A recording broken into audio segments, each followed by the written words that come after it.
Vamos a hablar del comienzo del ministerio del Señor Jesucristo. Quisiera, si está disponible el mapa que pedí por favor en la oficina, que me pongan en las pantallas, me pongan el mapa de Judea, de Galilea. Bueno, aquí ustedes verán, este mapa es de lo que hoy sería Israel. Aquí tienen ustedes, básicamente, esto ya es Siria. Fenicia es lo que hoy llamamos el Líbano, donde queda actualmente ese país que llaman el Líbano. Eso es Fenicia, y la capital ahora es capital del Líbano, Beirut. Ok, y entonces acá tenemos la tierra de Israel en el tiempo del Señor Jesucristo, dividido, como usted verá, en provincias. No está la demarcación de las 12 tribus, sino las provincias en las que dividió el Imperio Romano a la tierra de Israel. Recuerden que el gobierno romano llegó a ser el imperio que gobernó la mayor parte del mundo conocido, por lo menos la parte más importante del mundo conocido de su época. El gobierno romano entró en acción como imperio a partir del año 27 antes de Cristo. Cuando el Señor Jesucristo nació, esta tierra ya estaba dividida en estas provincias. Había un rey que se llamaba Herodes el Grande, que comenzó a reinar desde antes del nacimiento del Señor Jesucristo. Realmente, cuando el Señor Jesucristo nació, Herodes ya estaba en su tiempo final como rey. Entonces, los romanos dividieron, el imperio romano dividió a esta tierra de Israel en estas provincias. Aquí queda Samaria, así le llamaban a esta provincia. Aquí queda Judea, que era otro pedacito por acá, así. Aquí queda Idumea. En esta parte de acá, Perea. Y en esta parte de acá, Decápolis, que quedaba al otro lado, porque el río Jordán es este que ustedes ven que baja aquí. Ese es el mar de Galilea. El río Jordán va bajando y entra por aquí al Mar Muerto. ¿Por qué les digo de esta parte geográfica? Porque es importante para uno ubicarse en el sitio donde se están dando las cosas, y también ubicarse en la época. ¿Qué es lo que está pasando? Porque le queda a uno mayor claridad. El Señor Jesucristo nació ¿en dónde? En Belén. ¿De dónde? De Judea, por acá, cerca de Jerusalén. Por acá quedaba Belén. Pero el Señor Jesucristo no se crió en la tierra donde nació, ¿cierto? ¿Dónde se crió el Señor? ¿En dónde? En Galilea, ¿cierto? Acá, en una ciudad que se llamaba Nazaret. Entonces el Señor se crió aquí, nació por acá, pero se crió acá. ¿Por qué se dio eso? Porque cuando el Señor Jesucristo nació acá, este rey supo que había nacido el rey de los judíos y quería matarlo. Entonces el Señor le avisó en sueños a José, que no era el padre real, pero era el padre de familia, digamos el padre adoptivo. Y tomando a María y al niño que había nacido, huyó y se vino para un lugar acá que se llama Egipto. Y cuando ya murió Herodes, el rey que quería matar, el Señor le dijo: ya puedes regresar, que ya Herodes, que quería matar al niño, murió. Pero entonces dice la Biblia que por miedo él siguió derecho para acá arriba, para Galilea, porque aquí quedó reinando uno de los hijos de Herodes. Y usted sabe que hijo de tigre sale pintado. Entonces José dijo: no, de pronto aquí todavía corremos peligro. Entonces subió para acá. Por eso el Señor se crió acá. Ahora, ¿dónde estamos ubicados? En el capítulo ¿cuál? 4, ¿cierto? Ahora el Señor aparece en su ministerio. Mire lo que dice la palabra de Dios. El Señor Jesucristo vino a bautizarse por acá. Esta parte de acá hacia acá es desértica.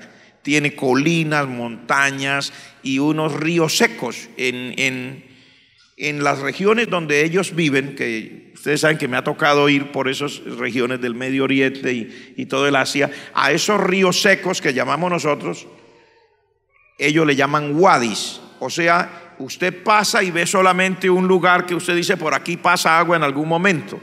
Solamente pasa agua cuando llueve. Cuando llueve se juntan las aguas y entran por ese que llamamos río seco, ese wadi, y por ahí circula y puede haber unas inundaciones terribles. Pero en otra época que no esté lloviendo, eso es un río seco. Entonces, esta región es desértica. En la parte sur de Judea, entrando hacia acá, todo esto es desértico y va buscando hacia acá porque por acá abajo queda la península del Sinaí, que ustedes ya saben que es un lugar muy desértico. El Señor vino acá para ser bautizado porque Juan bautizaba por acá.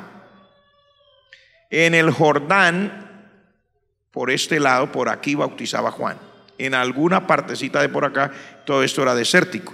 Después que fue bautizado, dice ahí, el Espíritu lo mandó al desierto. O sea, esta parte de por acá, en algún lugar de por acá, estaba el Señor Jesucristo ayunando. ¿Se acuerdan que eso fue lo último que vimos?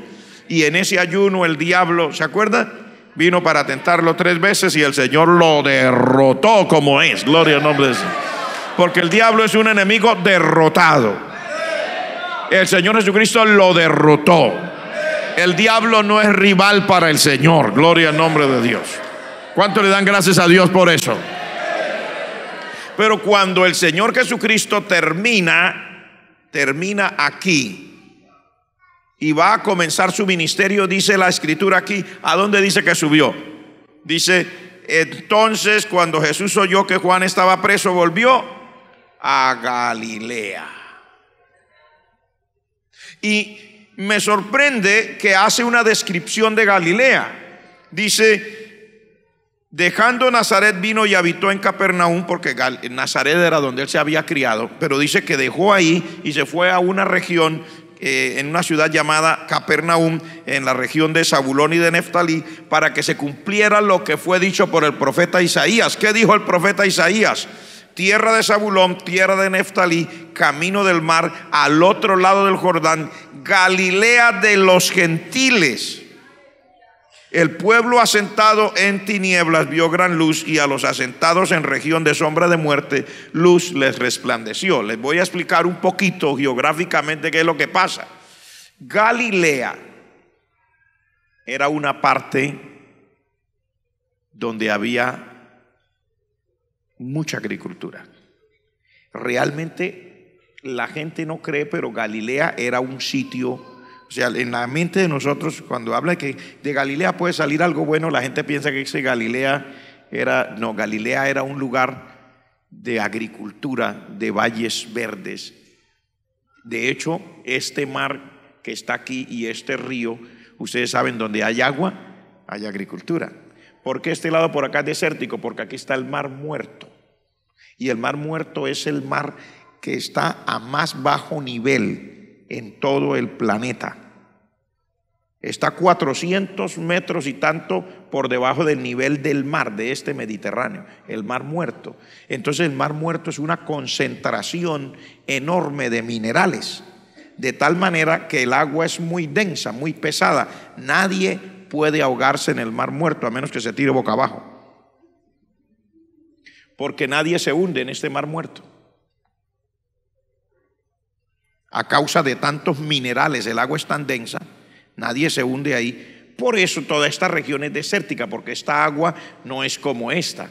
Este mar de acá de Galilea es mar de agua dulce, pero este mar de acá es el mar Muerto, que tiene sal y todos los minerales en tanta concentración que ahí no hay peces.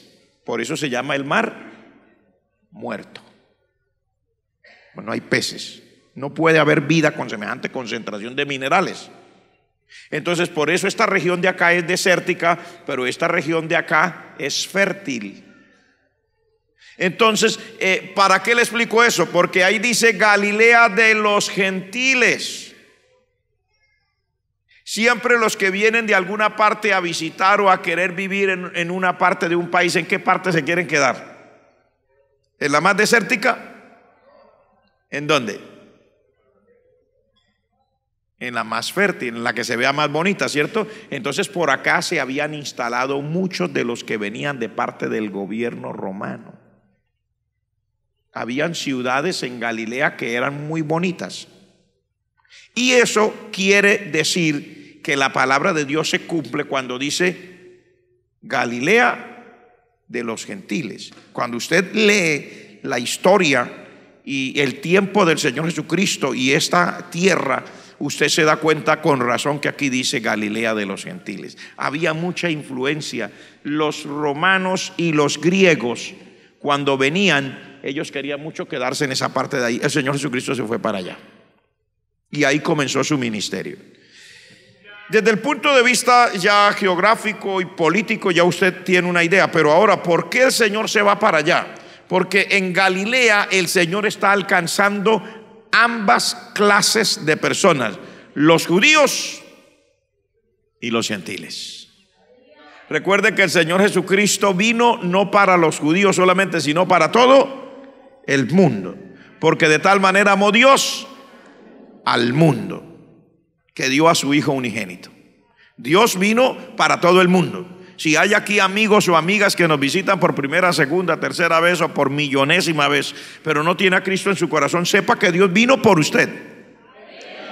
El Señor Jesucristo vino por causa suya. Por causa mía también, pero por causa suya también. Sin importar cuál sea su condición. Si es una persona con una condición social de angustia o una condición social muy boyante, ¿no? Una situación económica muy baja o realmente se siente indefenso económicamente, o si tiene capacidades económicas, el Señor vino para cualquiera. El Señor no vino a salvar al que tenía menos dinero ni al que tenía más dinero. Él vino a salvar a todo aquel que en Él cree, para que todo aquel que en Él cree no se pierda, sino que tenga vida eterna. Amén.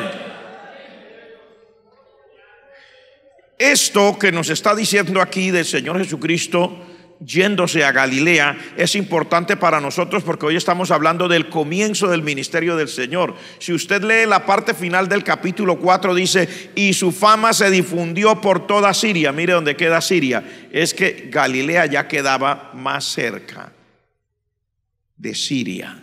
Era casi buscando la frontera norte de lo que antes había sido la tierra de Israel. Entonces tenía oportunidad de alcanzar los sirios, que también eran gentiles. Y se acuerda usted que el Señor dice la palabra que fue a la región de Tiro y de Sidón, por acá, y allá libertó a una mujer que era hija de otra mujer que venía llorando y pidiéndole al Señor: Señor, mi hija está gravemente atormentada por un demonio. Eso sucedió por estos lados. Así que el Señor subió desde acá hasta acá.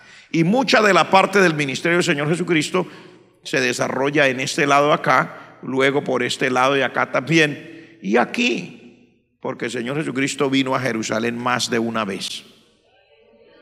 Pero lo que yo le estoy tratando de mostrar geográficamente y explicándole esto es para que usted vea que desde el mismo comienzo el Señor Jesucristo está con el interés de alcanzar tanto a los judíos, porque Él es judío de nacimiento, pero también a los gentiles. Y esto porque nosotros como iglesia tenemos que tener conciencia que el Señor Jesucristo vino para todo el mundo. Que nosotros no podemos quedarnos contentos sentados en las sillas pensando que ya, bueno, yo tengo gozo en mi alma, soy feliz porque Cristo me salvó y por eso ahora canto. Y los demás, y las amigas y los amigos que no tienen a Cristo. Y algunas veces nos dedicamos a ir solamente a las personas que tienen bajos recursos. Y no estoy en contra, la palabra de Dios dice: a los pobres les es anunciado el evangelio. Sí, amén. Pero el Señor nunca prohibió predicarle el evangelio a los que tienen mejor condición económica. Y le digo esto porque cuando le hablo de que el Señor vino para todo el mundo, le estoy hablando de que tenemos un compromiso espiritual, una deuda de gratitud con el Señor, de predicarles tanto a los unos como a los otros. Ya cada uno decidirá Si el que tiene una mejor posición social quiere decidirse, el que tiene una mejor posición económica quiere decidirse por venir y entregarle su vida a Cristo, el Señor le abre los brazos. Él nunca ha rechazado a nadie por tener un peso más. Y quiero que eso le quede claro, porque casi siempre se ha salido a defender a que el Señor no le ha rechazado por tener un peso menos. Amén, eso está correcto. Dios tampoco le rechaza por tener un peso menos. Dios tampoco le rechaza por ser destituido económicamente o destituido socialmente, que le digan que de qué estrato es usted. Y a veces a la persona le da vergüenza sacarle el recibo ese que dice de qué estrato es, porque algunos le ponen estrato 0 y otros ponen estrato +0.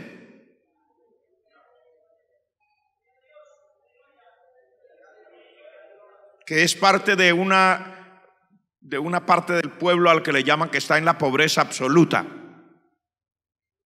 Dios nunca le ha negado su gracia y su favor a usted porque viva en esa situación, que lo encuentre toda la sociedad como destituido, pero tampoco Dios le ha negado absolutamente a nadie el derecho a recibir esa salvación por tener un peso más. Porque el Señor Jesucristo es poder de Dios para salvación a todo el que cree. Porque el Evangelio es Cristo. Pues si no, pastor, eso dice acerca del Evangelio. Es que el Evangelio es Cristo. Cuando usted predica el Evangelio, ¿qué está predicando? Tiene que predicar a Cristo, porque el Evangelio es Cristo. Evangelio quiere decir las buenas noticias de salvación. ¿Cuáles son las buenas noticias de salvación? Cristo Jesús. Entonces, Dios no ha desechado a nadie por tener un peso más. Y yo quiero en eso hacer claridad, porque incluso hoy día tenemos que hablar de esto. En la iglesia no puede entrar esa famosa filosofía del mundo que habla de la lucha de clases. Nosotros en la iglesia no luchamos por nuestras clases sociales, ni porque la clase social sea muy baja, ni porque la clase social sea muy alta. El Señor nos dice: gozaos con los que se gozan. Y también nos dice: llorad con los que lloran. O sea, para el Señor no hay diferencia. Aquí en la obra del Señor no existe la lucha de clases.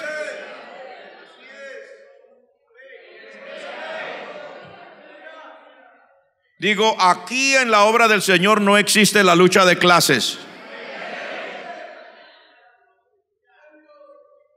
Lo digo de nuevo, en la obra del Señor no existe la lucha de clases.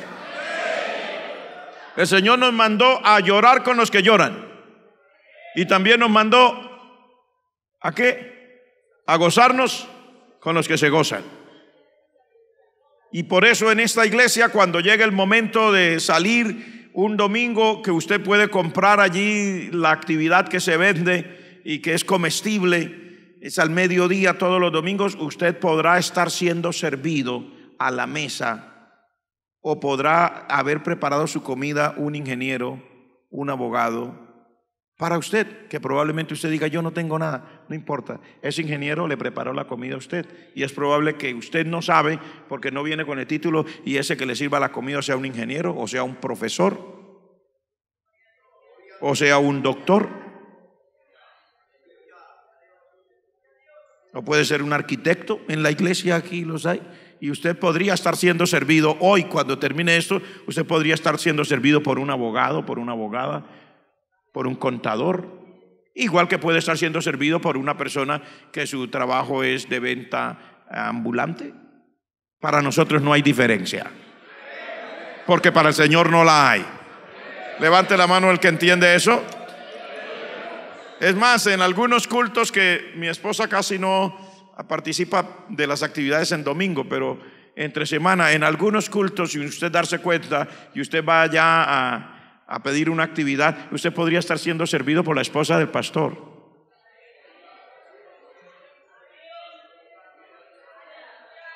Y como ella no tiene el título aquí, la esposa del pastor, pues yo tengo una sola esposa, le aclaro.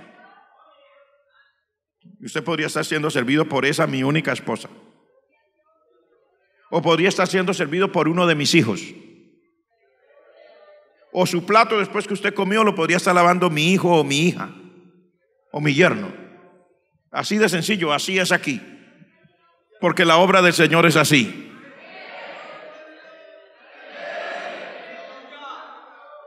Dios ama a todos por igual. Dios no le tiene a usted consentido porque tiene más dinero, ni lo ve a usted como una persona miserable porque tiene menos dinero. Nos ve a todos parejitos. Una vez que usted entrega su vida a Cristo, usted tiene el mismo valor. El valor de su vida no se lo da el dinero, ni tener más ni tener menos. El valor de su vida se lo da Cristo. Cristo en nosotros, la esperanza de gloria. ¿Cuántos alaban al Señor por eso? ¿Cuántos el Señor los ha redimido? Levante la mano que el Señor los ha redimido. ¿Cuántos se sienten gozosos de ser redimidos por Cristo? Yo también me gozo, hermano, de ser redimido por Cristo. Qué bendición, gloria al nombre del Señor. Ya pasa este momento en el que hablo de ese punto y quiero entrar en el segundo, que ya se trata del mensaje del Señor. Ya el Señor se ubica ya, ahora su mensaje.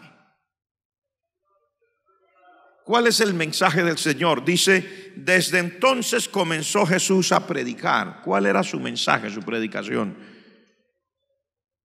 Arrepentíos, porque el reino de los cielos se ha acercado.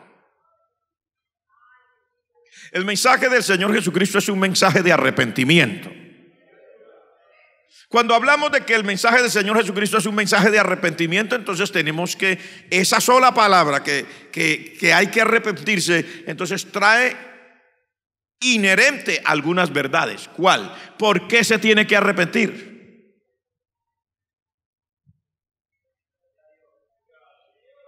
Si el Señor le dice arrepiéntase, entonces ¿por qué es que se tiene que arrepentir? ¿Será que se arrepiente por haber sido muy bueno? El Señor dice arrepiéntase, entonces le está diciendo usted no es tan bueno como se cree. Porque la sociedad por lo general nos enseña que nosotros no somos malos, ni el pecado existe, que el pecado es algo relativo. Lo malo es algo relativo, que usted decide que es malo, y si para usted es malo, pues es malo, ahora sí es culpable. Pero si usted decide que es bueno y usted no es culpable. Entonces, si usted sale y mata a su abuelita, pero siente que matar a su abuelita no es tan malo, pues usted no es tan pecador, usted no es tan parricida. Digo, así nos enseña la sociedad de nuestros días, los eruditos, ¿no? Los que saben, entre comillas, que la maldad es algo relativo, el pecado es algo relativo. O sea que uno de esos eruditos podría salir y matar a la abuelita, y si siente que no es tan malo, pues no pasa nada. ¿Qué se le dice un favor? Ya estaba viejita.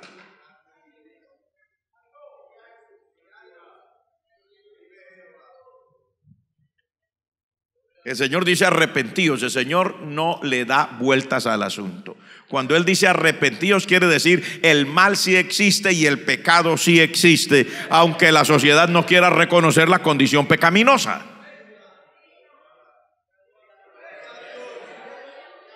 Lo digo de nuevo, el mal sí existe y el pecado sí existe a la luz de la palabra de Dios. Y hay una condición pecaminosa de la cual la sociedad tiene que arrepentirse. No puede haber una vida cristiana sin un verdadero arrepentimiento. No me miren mal, le estoy diciendo la verdad. No puede haber una verdadera vida cristiana si no hay un verdadero arrepentimiento. O sea, ¿qué quiere decir un arrepentimiento? Reconocer que hay una condición que no es buena y dolerme en mi corazón de esa situación y querer salir de esa situación. O sea, una persona arrepentida es una persona que no está complacida en la condición en la que venía. Lamentablemente, y vuelvo a decirlo, lo tengo que decir porque tenemos que decirlo. Y tenemos que decirlo para la sociedad, para las personas que están allá sin el Señor, y tenemos que decirlo para la iglesia, porque déjeme decirle que muchas de las cosas que se vuelven el marco filosófico en el que se mueve la sociedad en un determinado momento afecta la mente de la gente que viene a la iglesia, y a menos que el Señor los sacuda con el evangelio, está en la iglesia todavía creyendo las cosas de antes. Y usted no puede estar en la iglesia creyendo lo de antes. Usted tiene que estar en la iglesia creyéndole al Señor. ¿Cuántos me entienden lo que estamos diciendo? Yo tengo que estar en la iglesia, usted tiene que estar en la iglesia creyéndole al Señor, no creyendo lo del marco filosófico de la sociedad externa, de la que no conoce a Cristo.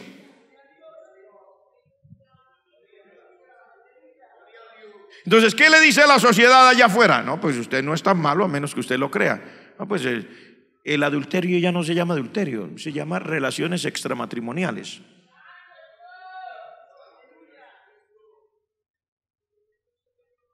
El homosexualismo, lesbianismo o cualquier otro tipo de pecado sexual ya no se tiene como un pecado sexual.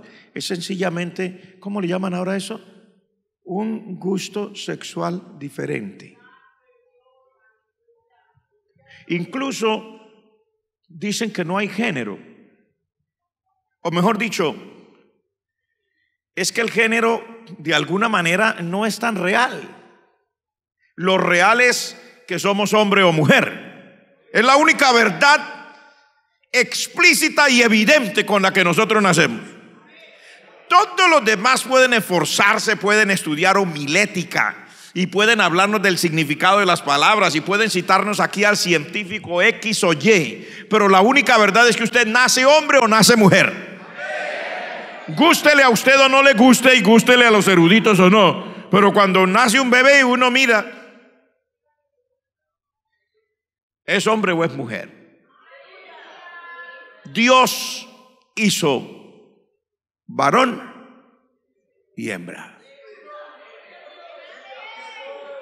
Dios hizo a Adán y a Eva.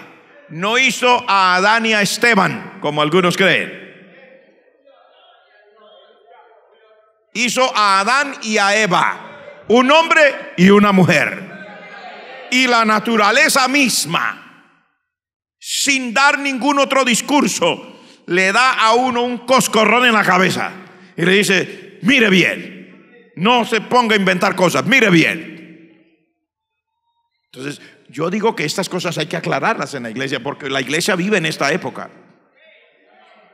Si no, aquí hay jóvenes y personas mayores que podrían comenzar a creer lo que hace poco nos decía, no sé si era una ministra o alguien importante, decía no. Y algunos señores políticos ahora, por alcanzar los votos, también ahora no saben qué es lo que sabían antes. Entonces yo oí en uno de esos discursos, ¿no?, que uno no nace ni hombre ni mujer, sino que uno nace y es la sociedad y el entorno en el que vive el que lo hace pensar como hombre o pensar como mujer. Que entonces puede ser que nació así y con genitales de varón, pero que en la realidad es una mujer, y que en la medida, no sé, ¿no?, o sea, de milagro esta sociedad sobrevive. Oiga. Le cuento que con esta cantidad de locuras que habla hoy la gente, de milagro esta sociedad sobrevive, pero a duras penas. Usted notará que la sociedad cada vez va peor. ¿Por qué? Por esa mentalidad destruida, destrozada, desviada, que quieren inyectarnos personas que no tienen ninguna base real para decirnos lo que nos están diciendo. Solamente que como son así, hablan duro, porque siempre el que tiene una cosa de la que no pueda razones le gusta hablar duro. Y en un debate que no a nadie más hable y que ellos tienen que interrumpir, entonces nos quieren hacer creer que nuestros hijos no son ni hombre ni mujer. Y que nosotros mismos, yo no sé allá el señor erudito, pero yo sí, yo me acuerdo que soy hombre desde que me acuerdo. Y me moriré siendo hombre, caballero, no voy a descubrir nada diferente. Gracias a Dios. Alabado sea Dios, qué alivio. Y sé que me casé con una mujer. Mi esposa es mujer. Desde que la conozco es mujer. Se morirá siendo una mujer, gracias a Dios. ¿Qué tal que a estas horas de la vida le saliera a usted la señora: hola mi amor, ¿Cómo le parece que ya no me acuerdo si soy mujer? Y se ponga unas cosas y le salga a usted con bigote. Tener usted que comprarle ahora máquina de afeitar a la señora para que aquí, el bigote aquí en la cara.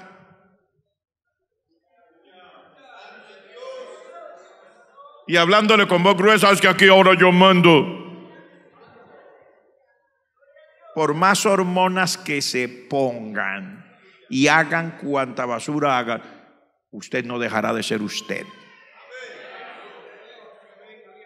Pero yo le doy gracias a Dios que yo me casé con una mujer. Mi hija, que yo me acuerde, porque yo estaba allí cuando mi hija nació y yo voy a recibir a mi esposa, que ya vamos para la casa. Mi hija, que yo me acuerde, era mujer desde que nació y es mujer. Gracias a Dios. Uy, no, yo me imagino a uno como usted, ya de 48, 50, o alguien como yo ya con nietos, que viniera la señora a decirle: mi amor, es que estoy reconsiderando, porque a mí me parece que no soy tan mujer. Y ahora, ¿usted qué hace? ¿Qué lío en el que nos quieren meter estos eruditos, caballeros? Señoras, qué lío en el que nos quieren meter. Pero lo estamos diciendo porque estamos hablando del evangelio del Señor Jesucristo. El Señor Jesucristo comenzó a predicar diciendo: arrepentíos, porque la sociedad tiene que arrepentirse de tanta maldad y de tanta situación anómala. Tiene que arrepentirse en el nombre de Jesús. Tiene que decirle al Señor: reconozco mi maldad, reconozco mi pecado, reconozco que yo he hecho lo malo delante de ti y vengo para que tú me perdones, me cambies, me salves, me transformes y me hagas una nueva criatura. Tiene que haber un verdadero arrepentimiento, señores. No se puede tener una iglesia sin arrepentimiento. Sería entonces no una iglesia, sino un club social, un partido político. Sería como algunos tratan hoy día, porque las iglesias ya no se llaman iglesias, ahora se llaman comunidad, asamblea, etcétera. Cada uno le pone el nombre que menos. Sí, porque supuestamente eso se pone para ayudar a la iglesia, para que la iglesia sea más aceptada por la sociedad. Porque si usted le pone iglesia, la sociedad se asusta. Pero si dice que no es una iglesia, sino esta es la comunidad tal, ya la sociedad no se asusta. Pues claro que no se van a asustar. Pero es muy importante que se asusten. Es muy importante que encuentren la diferencia. Es muy importante que sepan que la iglesia es la iglesia. La palabra de Dios dice quién es la iglesia y qué es la iglesia. La escritura dice que la iglesia es el cuerpo de Cristo y Él es la cabeza de la iglesia. Usted no puede venir aquí con comunidades, no, señor. O es iglesia o no es iglesia. Pregunto, ¿cuántos son iglesia? Levanten la mano que son iglesia. ¿Y cuántos sacan el pecho y levantan la cara y miran al frente para decir: yo soy iglesia de Jesucristo? No le dé miedo, no se asuste. Cuando le pregunten en la universidad: ¿usted a dónde va? Yo soy parte de la iglesia. Pero eso es del siglo pasado. Dígale: no, usted está equivocado, está tardío en noticias. La iglesia es más que del siglo pasado. La iglesia está en el corazón de Dios desde la eternidad. Dígale. Y si le dicen: no, es que yo fui allá y a mí me parece que ese señor predica como hace 50 años, se equivocó. Ese señor no predica como hace 50 años. Dígale: en la iglesia verdadera del Señor Jesucristo se predica un mensaje que es eterno. Es más atrás del siglo pasado, es más atrás de 1800, de 1500, de 1400 y de la época del oscurantismo, y más atrás de todo, porque el mensaje de la palabra de Dios es eterno. No cambia, señores. Entonces el Señor comienza a predicar del arrepentimiento porque se le está hablando a una sociedad que es cautiva del pecado. Nosotros, el Señor no nos vino a salvar por ser buenos. Él no dio su vida por nosotros porque ya estábamos en gloria, sino que Él tuvo misericordia de nosotros y nos vio nuestra condición, en nuestra forma de ser, y nos vio que íbamos camino al infierno. Y en su misericordia Él vino a rescatarnos. Pero déjeme decirle que Él no solamente vino a rescatarnos, y su esfuerzo por rescatarnos no es un esfuerzo de allá, aunque ahora también dicen que van a eliminar eso y ya hay universidades y lugares, y como en Colombia estamos a la vanguardia en todo, man. Porque en Colombia, oiga, somos un país adelantado. Yo no sé por qué nos dicen del tercer mundo. Un país adelantadísimo. Aquí todo llega fresquito, rapidito. Entonces ahora dicen que en los centros universitarios de enseñanza y tal, de acuerdo a un concepto que emitieron en Europa, que de ahora ya no se puede decir antes de Cristo y después de Cristo. Ahora hay que decir en la época común para decir después de Cristo. Porque algunos señores se sienten ofendidos que digan después de Cristo. Les tengo malas noticias para los señores que se sienten ofendidos, que digan después de Cristo. Usted nunca ha sido, ni es, ni será capaz de eliminar a Cristo, ni de la historia, ni de la realidad. Ese Señor Jesucristo que usted quiere eliminar de la historia, ese Señor Jesucristo volverá a esta tierra y Él lo va a gobernar a usted. Y usted tendrá que doblar sus rodillas delante de Él, y así le duela. Míreme con los ojos que me quiera mirar, caballero, señora, señorita, erudito. Míreme como me quiera mirar. Usted tendrá que arrodillarse delante de Él.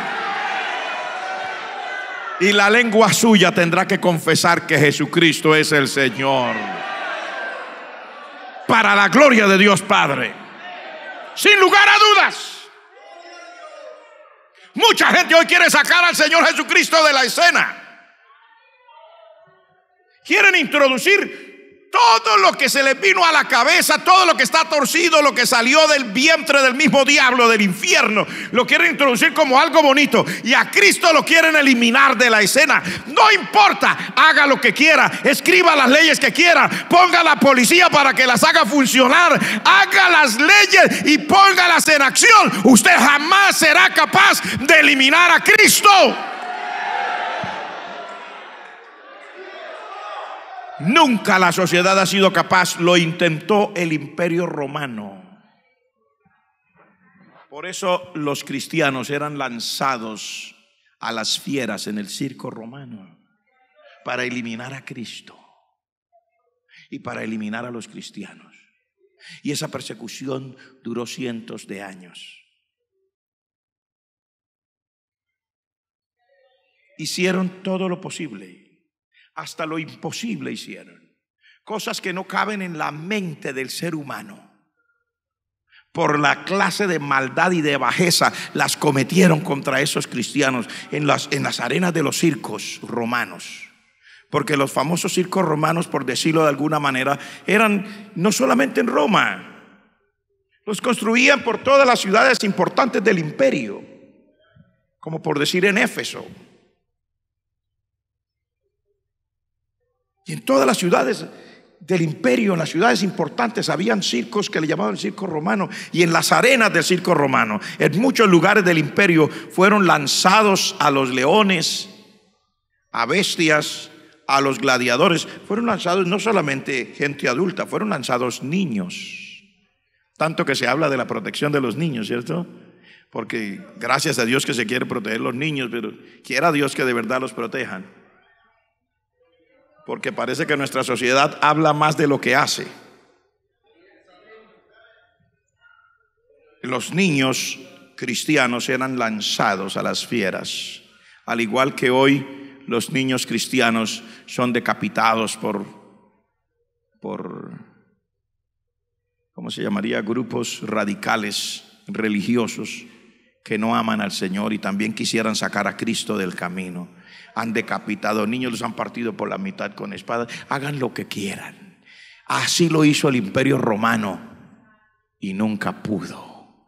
Después del Imperio Romano lo trataron de hacer en la época del oscurantismo, la misma religión, y puso una mal llamada Santa Inquisición. Los cristianos eran quemados en las hogueras. Otros eran ahogados en los ríos. Otros eran atravesados por la estaca. Fueron acusados de brujos, de todo lo posible con tal de raer de sobre la faz de la tierra a los cristianos y a Cristo. No lo lograron. El primer libro que se puso en la imprenta cuando Gutenberg, el famoso inventor alemán, puso la imprenta al servicio, fue la Biblia. Para el dolor de muchos y para alegría de los que le servimos al Señor. Y esa época también pasó. Y entramos en la época que llamamos la época moderna. También se trató. En la cortina de bambú, en la cortina de hierro, prohibido. Yo todavía voy a países que es prohibido hablar de Cristo. No se puede hablar de Cristo. Supuestamente no se puede hablar de Cristo. Hay países que tienen pena de muerte para que se convierta a Cristo, incluyendo países que dicen no ser religiosos, sino ser totalmente seculares. Países asiáticos que son totalmente seculares, que vinieron del socialismo, comunismo, lo que sea, y que dicen no tener religión, incluyéndolos a ellos e incluyendo a otros. Sin embargo, nadie ha podido detener el crecimiento del evangelio en el mundo entero.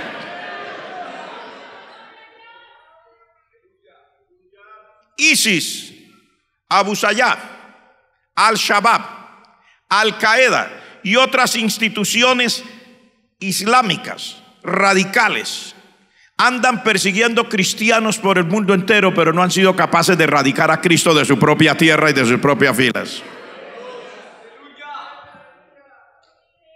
Mientras ellos se van por el mundo a buscar cristianos, el Señor mismo se le aparece en visión y en sueños a personas en sus propias tierras. Yo los he oído con mis propios oídos testificar. Dice, hermano, yo tuve un sueño. Yo era de mi religión. No lo estamos acusando por su religión, pero no creía en Cristo. Dice, yo era de mi religión, pero yo tuve un sueño. Y yo vi a Cristo. Y Él me habló, y por eso soy cristiano. Diga tremendo, gloria al nombre del Señor. Mira, hermano, es que cuando la sociedad trata de pelear contra Cristo, es como dice la gente aquí de manera sarcástica, eso es una pelea entre un león y un burro que está amarrado.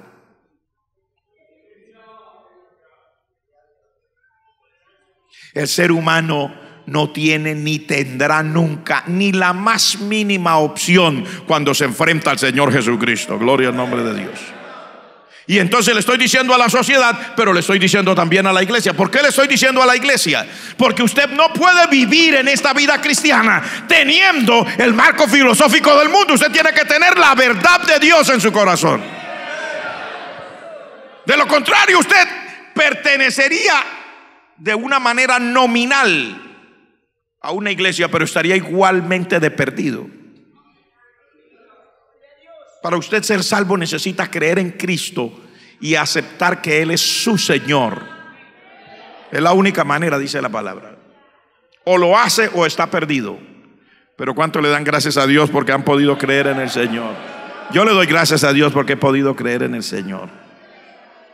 Qué bendición. Qué dicha. Entonces volvemos.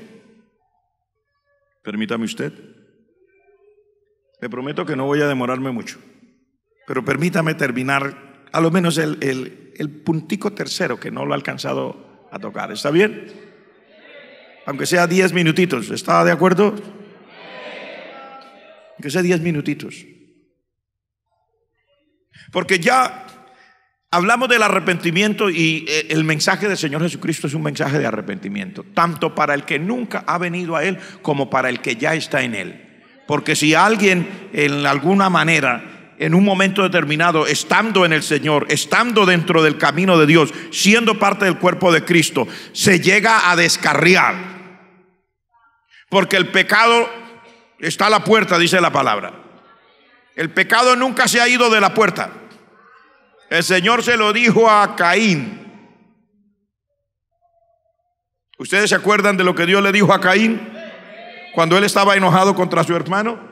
Le dijo a Caín: si bien hicieres, no serás enaltecido. Si quiere hacer el bien, Dios lo va a honrar. Pero luego le dijo: pero si no, he aquí el pecado está a la puerta. El pecado nunca se ha ido, siempre está a la puerta. Usted no tiene que ir muy lejos para encontrar el pecado. El pecado está cerca.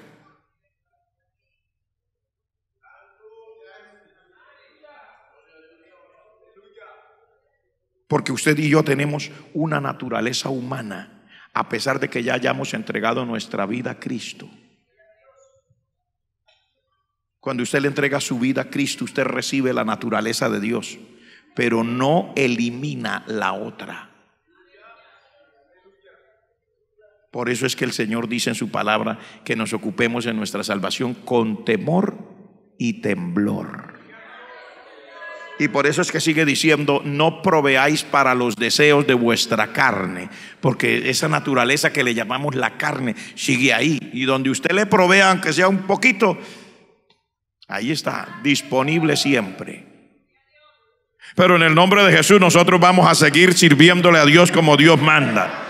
Pero si alguno por alguna razón llega a tener un desfase y cae en el pecado, del tipo que sea, el mensaje de arrepentimiento. Usted no puede decir: no, pero yo que tengo un poquito la boca sucia, pero no pasa nada. Es que yo no sé, tengo un pequeño problema con esto de la borrachera, pero no pasa nada. No, si tiene un problema después de haber venido a Cristo, llega a tener un problema con la borrachera, con lo que sea, no hay un mensaje diferente para usted y para mí. Es el mismo mensaje: arrepentíos, porque el reino de los cielos se ha acercado. Nosotros tenemos que arrepentirnos si alguna cosa mala pasara en nosotros. ¿No está de acuerdo? Porque si no está de acuerdo, el mensaje es el mismo. Usted no puede venir a Cristo y pretender que porque ya está en Cristo cayó en la desgracia, porque es triste, pero ¿qué pasó? Ya pasó. Cayó en la desgracia, volvió a repetir cosas de su vida antigua. Eso le estorba en su comunión con Dios. No puede pretender pasar inadvertido. Hay gente que viene a confesar sus pecados porque alguien se los descubre, pero ellos de su propia voluntad no vienen a confesarlo. Cuando se ven descubiertos, entonces viene: ay, perdonen, hermanos, pastores, pero ¿cuándo vino a decirlo? Cuando se vio descubierto. Y hay personas que son capaces de vivir dentro de la iglesia arrastrando una carga de pecado a la cual se acostumbraron, y piensan que así serán bienvenidos en el cielo. El mensaje del Señor Jesucristo es un mensaje de arrepentimiento. Los veo como raros o extraños. Los veo que me miran así como extraño. ¿Todavía estoy hablando con la misma iglesia? ¿Todavía usted cree a la misma palabra de Dios? Levanten la mano los que creen a la misma palabra de Dios. Si no puede una persona pretender que después que entregué mi vida a Cristo, entonces tengo un desliz, dicen algunos, lo que sea, el tipo de pecado que sea, y convivir con ese tipo de pecado y asistir al mismo tiempo a la iglesia y pretender que va a sonar la trompeta que yo me voy con Cristo. No va a ser. No va a ser. Llámese como se llame, sea la persona quien sea, el mensaje del Señor Jesucristo es un mensaje de arrepentimiento. Arrepentíos, porque el reino de los cielos se ha acercado. sea, si queremos tener comunión con Dios, estar cerca del Señor, en ese reino del Señor, tenemos que arrepentirnos. Y si alguna cosa mala entrara después de que nosotros hemos entregado nuestra vida al Señor, todavía tenemos la misma necesidad de arrepentimiento. Incluso de cosas que a veces creemos que no, pero hay cosas de las que tenemos que arrepentirnos aún sin haber adulterado y aún sin habernos emborrachado.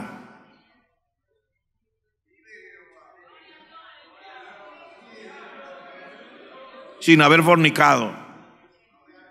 Hay cosas de las que tenemos que arrepentirnos. Cuando usted habla mal de su prójimo, de su hermano, cuando lo pone a él o a ella por el piso, sencillamente porque no le agradó,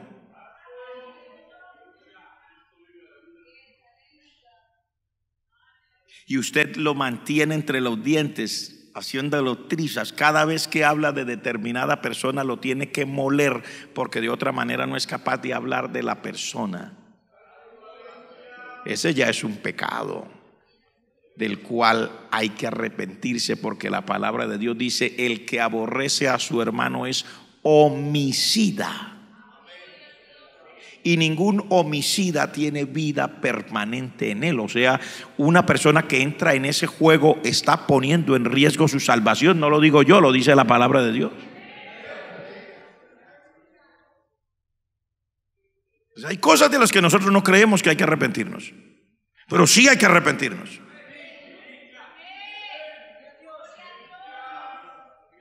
Sí hay que arrepentirnos. Y algunos dirán: no, pero es que con lo malo que ha hecho fulano, ¿qué culpa tiene uno? Pues uno le toca hablar mal, porque es que uno no solamente habla mal porque le parece que el otro es pecador exagerado. Uno habla mal de alguien sencillamente cuando no le cae bien.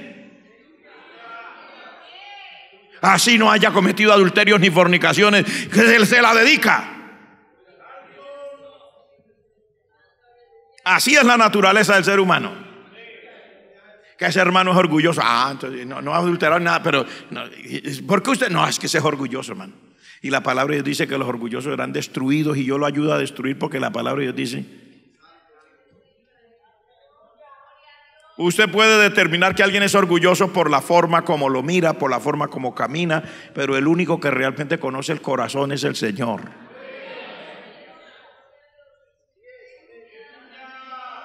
Hay gente tildada de orgulloso, y yo me he quedado mirando los que yo he visto que los tildan de orgulloso. Es que ese es un inflado, no saluda a nadie. Y me he puesto a mirar y a mirar y a mirar, y yo me quedo con la cosa ahí. Hay gente pasada de tímida y pasan por orgullosos.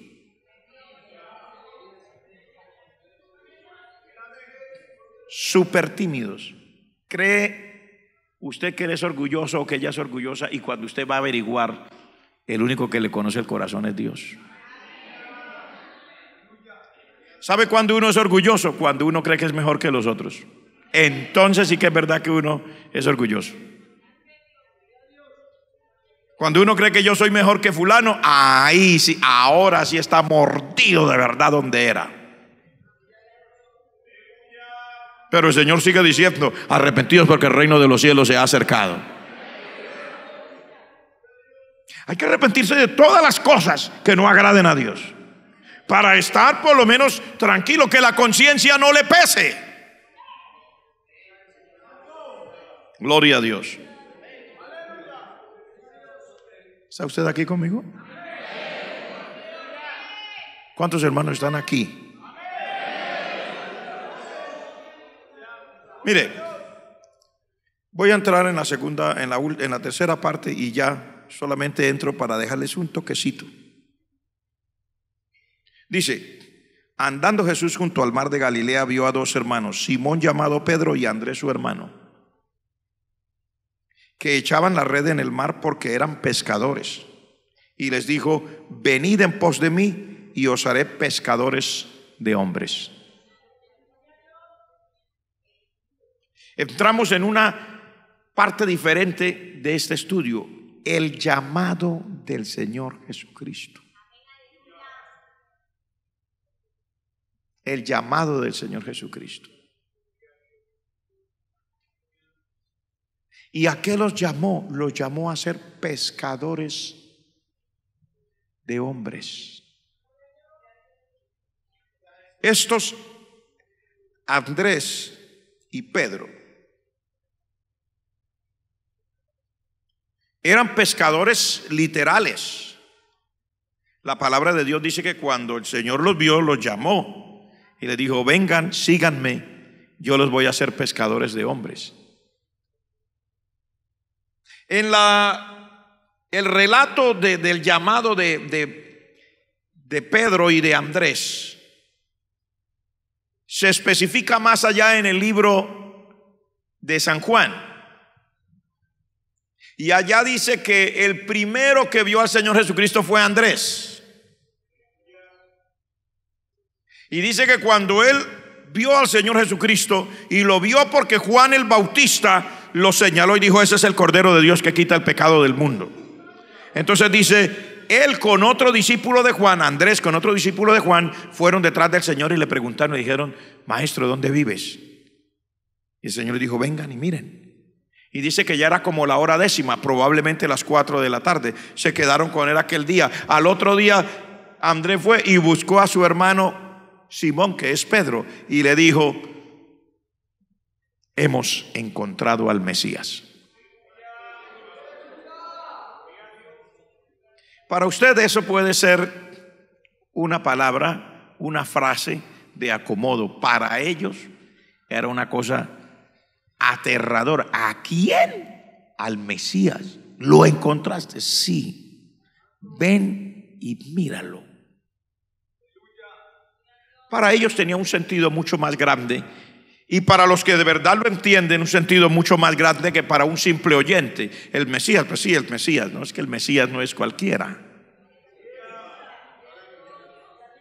Cuando los judíos hablaban del Mesías, estaban hablando de un rey, de un salvador, pero un rey que tomaría el control de todas las cosas y que era enviado directamente por Dios. Y eso es lo que es el Señor Jesucristo. Él es rey, aunque la gente no quiera que Él sea el rey. Y en su momento Él tomará los gobiernos del mundo. Pero aparte de eso, Él es Salvador. Y fue enviado directamente por Dios el Padre. O sea, la grandeza del Mesías, del Señor Jesucristo como Mesías, como Salvador y luego como Rey, es que es es algo soberano, es un hecho soberano. No tiene que ver con la aceptación o no de los demás. Entiéndalo. El Señor Jesucristo como Mesías, Él va a gobernar el mundo sin pedirle permiso a la ONU, ni a la OEA, ni a la ASEAN, ni a el G20, sin pedirle permiso absolutamente a nadie, ni tampoco a la OTAN, ni a la Liga Árabe. No le tiene que pedir permiso a nadie, porque el Señor Jesucristo como Mesías es el acto soberano de Dios de enviar a su Hijo, Él mismo, como Rey y Señor, sin que nadie le tenga que decir cuándo, porque Él dijo: el día y la hora nadie sabe, solo mi Padre. Es un acto de la soberanía de Dios. Cuando el Padre lo decida, que podría ser hoy, mañana, entre más pronto mejor, si ve el Señor Jesús. Pero eso no lo va a decidir una reunión de la ONU, ni de la OTAN, ni de las comunidades mundiales que haya. Nadie va a determinar eso. Cuando el Padre diga: ya es la hora, dice la Escritura, se oirá un toque de trompeta. Y la primera fase será el recogimiento de la iglesia, que tampoco tendrá que tener el aval de nadie. Mire, al evangelio no lo quiere avalar nadie, y a los evangélicos tampoco. ¿Sabe por qué no nos votan del todo? Le voy a decir por qué no nos votan del todo. porque quieran o no, le harían un hueco a esta sociedad. Ellos saben, ay, ellos saben, hermano. Ellos despotrican y hacen su trifulca, pero ellos saben. Votar y sacar del panorama, eliminar a los evangélicos nacidos de nuevo de este planeta, le haría un soberano hueco a la sociedad. ¿Quién oraría por ellos? Comencemos por lo espiritual. ¿Quién oraría por ellos? Si lo único que saben es llamar brujos y brujas, que les echen humo y les un tabaco en la cara, lo único que saben. ¿Quién oraría por ellos de verdad? ¿Quién le pediría misericordia a Dios por la sociedad? Ahora, piénselo usted. ¿Quién sería capaz de servir como sal de la tierra en el lugar de la iglesia? Usted sabe por qué esta sociedad no se ha acabado de desbaratar. Usted oye todos los escándalos, salen por televisión, por radio, de todas las maneras. ¿Sabe por qué no se ha acabado de desbaratar esto? Porque debería desbaratarse, ¿verdad? A ese paso no hay sistema que aguante. El uno se roba 1.000 millones, el otro se roba 3.000, el otro se roba 4.000, el otro... La justicia sale torcida, son investigados los mismos jueces, investigados los senadores, investigados los presidentes de las naciones. Eso no es de un país, eso es mundial.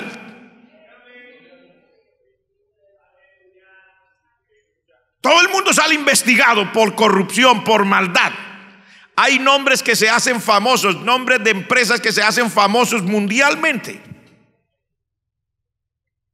A ese paso no hay sociedad ni sistema que aguante.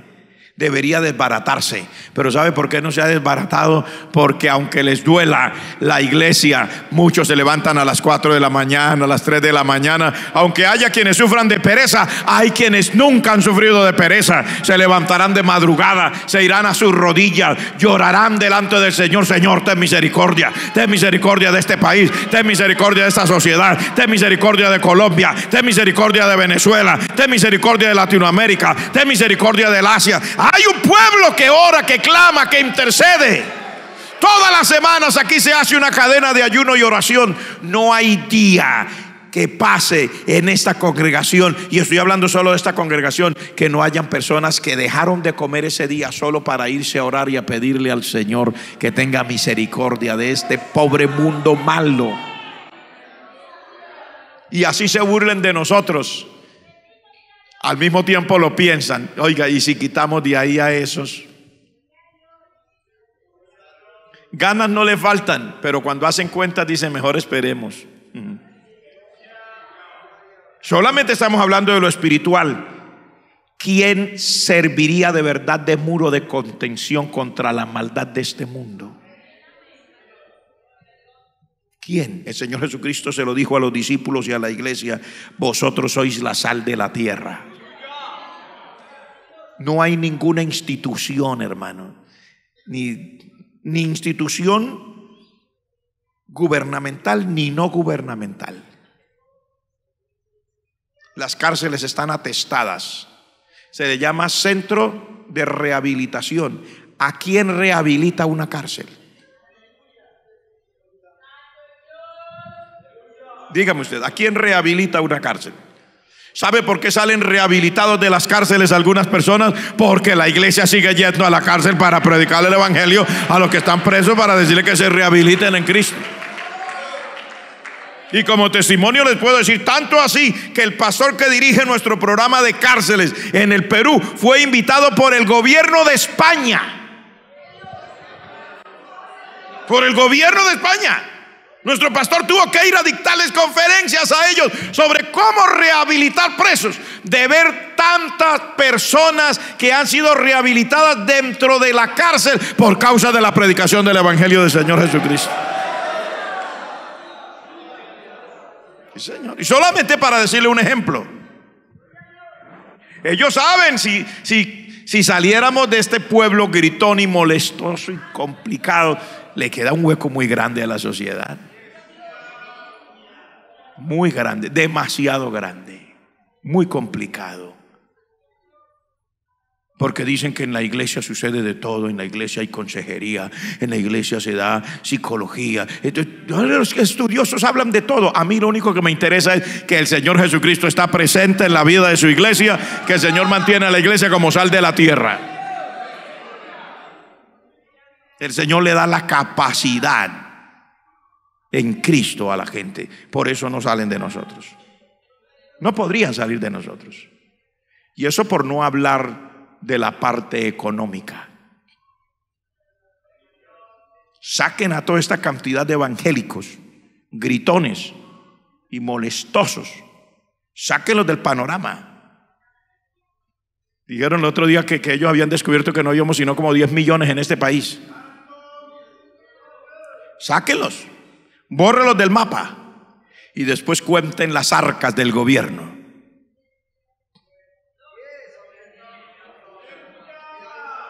Los sentirían de medio a medio, porque los verdaderos cristianos lavados con la sangre de Cristo, verdaderamente redimidos, son gente trabajadora, mi hermano. Así sea su trabajo sea sencillo, así su trabajo sea ambulante, pero una persona que sabe que tiene que trabajar, porque la palabra de Dios dice que hay que trabajar, porque el que no trabaja que no coma. El verdadero cristiano, no estoy hablando de los evangélicos, el verdadero cristiano es productivo. Produce. No está pensando en vivir del gobierno. Nosotros aprendemos en Cristo a que hay que esforzarnos y trabajar. Gloria al nombre del Señor. Y trabajamos. Las cosas que se hacen primero por la gracia de Dios, y segundo porque cuando Dios redime al pueblo de Él, lo vuelve un pueblo productivo que es capaz de levantar sus propios templos, de construir las iglesias, de hacer los proyectos en el nombre del Señor. Por no hablar de los proyectos sociales que la gente no ve que desarrolla la iglesia cristiana. Por ejemplo, aquí en Bucaramanga, solamente hablando de una parte, el proyecto de esta sola iglesia local, el proyecto que tiene la iglesia, que se llama Proyecto Éfeso, y que envuelve una escuela de enseñanza de inglés para las personas de la iglesia, y que tiene una radioemisora en línea en inglés, y que tiene, etcétera, las ramificaciones que tiene, ha producido que aún instituciones de enseñanza de inglés de nuestra ciudad, que son oficiales con reconocimiento, tienen como empleados personas que aprendieron en nuestra iglesia. No uno, varios.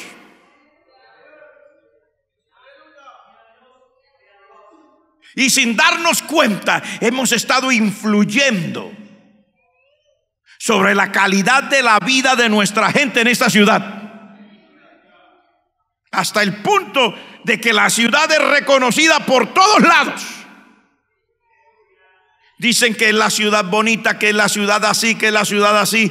Muchas de esas cosas se lo debe la sociedad a la iglesia del Señor Jesucristo. Sí, Señor, así no quiera reconocerlo. Dígame, ¿quién le enseña gratis a la gente?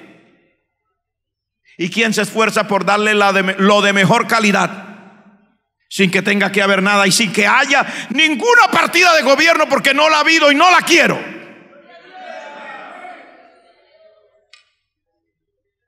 ¿Quién hace esas cosas por la sociedad? Bendito sea el nombre del Señor. Pero bueno, bendito sea Dios. Un día de esto, de todas maneras, no nos tienen que votar, no se preocupen, nos vamos a ir solitos. Cuando el Señor Jesucristo suene la trompeta, nos vamos. ¿Cuántos se van con el Señor? Levante las manos que se van con el Señor cuando suene la trompeta. Levante las dos manos que se va con el Señor cuando suene la trompeta. Cuando suene la trompeta nos vamos, yo me voy. Si alguien se quiere quedar, le damos el permiso. Pero yo no voy a hacer pacto con nadie para quedarme. Yo quiero irme con el Señor. Quisiéramos seguir, hermanos, porque uno se inspira, pero vamos a dejar hasta aquí. Dios hace un llamado para que la iglesia sea útil. llevando este mensaje al mundo que tanto lo necesita. Vamos a estar en pies.